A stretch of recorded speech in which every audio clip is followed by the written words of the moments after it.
Okay. Minsang ako ay nag-agahan doon sa bandang nagtahan nang mayroong nagkagulo sa isang tambayan. At ang usap-usapan ay tungkol sa isang hold-upan sa isang pampasaherong sasakyan. Nang aking nilapitan, tamang-tamang naabutan ang isa sa biktimang nagsalaysay. At ang bukang bibig niyang mamang nanginginig, salamat daw at siya'y naiwan pang buhay. Nanakawan na at na-hold up si Juan, ngunit ang hold upper pa ang pinasalamatan. Nabaon sa utang ang bayan ni Juan, ngunit ang nagnakaw pa ang pinararangalan.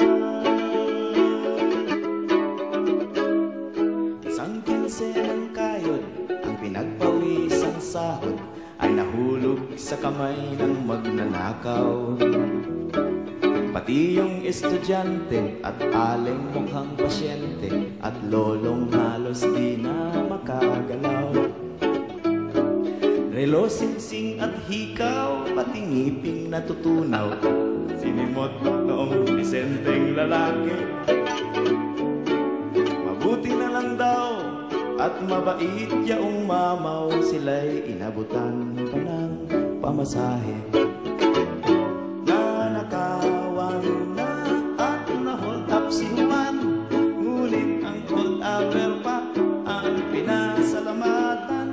Nabaon sa utang ang bayan ni Juan, ngunit ang nagnakaw pa ang pinararangalan. Ngunit minsa'y namukhaan nitong kawawang si Juan, ang hold upper kanya palang kapitbahay. Malimit mag-abuloy ng abubot at borloloy sa tuwing may okasyong pambarangay. Siya ay kwelang-kwela sa simbahan at eskwela, bida kay bishop, kay judge at kapitan. Taon-taon pati ay may medalya at plake ang magiting at dakilang kawatan. Nanakawan na at na-hold up si Juan, ngunit ang hold upper pa ang pinasalamatan. Nabaon sa utang ng bayan ni Juan, ngunit ang nagnakaw pa ang pinararangalan.